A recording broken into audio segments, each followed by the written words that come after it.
سلام دوستانو. یو دوست لیکلی سلام تاسو ته محترم استاد هیله لرم چې روغ جوړ اوسئ. مننه. ژوندی اوسئ. زه یوه جدي ستونزه لرم، هغه دا چې تل د خپلوانو د لاسته ورکولو فکر ما ځوروي. فکر کوم چې څوک له لاسه ورنه کړم او ډارېږم بس شپه او ورځ مې زړه خفه او غوسه راځي. دوستانو باید یادونه وکړم چې زه ستاسو پوښتنې په همغه ادبیاتو چې تاسو خپله لیکئ وایم، اما رابسو د دې ورور یا خور نه پوهیم چې څوک و پوښتنې ته د هغو دوستانو، هغو عزیزانو او هغو افرادو او اشخاصو چې خیال کوي چې ګڼې څوک به مړه سي، څوک به له لاسه ورکړي، څوک به یې ورک سي. دا د دې ستونزې تر ټولو لوی مورد دا ده چې دا یو اختلال ده او زموږ ستونزه، زموږ یعنی د درملونکو ستونزه دغو خلکو سره دا ده چې دوی معمولا خپله ستونزه نه مني.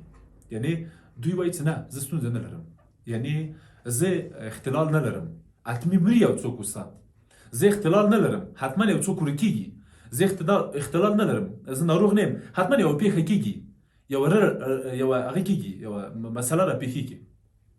زموږ اول خو دا غواړم ووایم چې دغه ډول دوستان لکه تاسو چې پوښتنه مطرح کړې او ټول هغه دوستان چې زموږ غږ اوري، موږ اوري، خپله ویني مو، دوی ته مې پیشنهاد دا ده چې اول خو دا ناروغي ده، اروايي ګډوډي ده، او دویم دا چې د دې منل ضرور دي. تاسو سره له دې چې دا ومنئ چې دا ناروغي ده، زه غواړم دا ووایم زه یوه اروايي ګډوډي ده.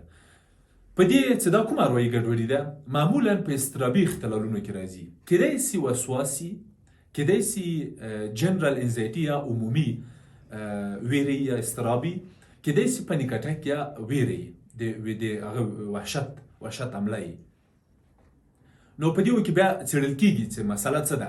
اوس زه قضاوت نه کوم ستاسو په ستونزه، تاسو باید یو ارواپوه تشخیص کړي، ستاسو اختلال باید ارواپوه وڅېړي، وشاربي او بیا تاسو ته وروسته ووایي چې ستاسو اختلال یا ګډوډي څه ده.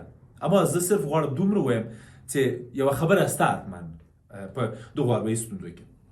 یو دویم دا چې اختلال ده نو باید مشاوره واخیستل سي. یعنی پیشنهاد مې دا ده چې ستاسو کتل، ستاسو جلسه یا لیدل له یو ارواپوه سره اړین دي. تاسو ضرور یو ارواپوه ته ورسئ چې تاسو سره کینی او ستاسو ستونزه ربړه تشخیص کړي چې مسله څه ده، کوم اختلال ده، آیا واقعا اختلال ده، کوم حدس چې ما ووهه ستاسو له متن نه او که نه. که احیانا اختلال و خو درملنه به شروع سي او له دې ستونزې به خلاصي. که اختلال نه و خاطر به هم جمع سي چې نه اختلال نه ده، هسې به خپل ژوند ته ادامه ورکړي. دریم مورد دا ده ځینې ورځې بخښنه غواړم ځینې ترخې او منفي تجربې، ځینې ترخه او منفي یادونه او په ژوند کې ځینې پیښې لکه جنسي ځورونې په کوچنیوالي کې، د مور و پلار طلاق، جنګ جګړې، سوځېدنې، سیلابونه، زلزلې او ورته نور مسایل وخت ناوخت په اوږد مهال کې په موږ راځي او موږ یو څه موده وروسته په یوه ګډوډۍ اخته کوي. یعنی تاسو آرام واړه مسایل در سره راټول کړي، وړې تجربې مو له کوچنیوالي ځان سره راوړي،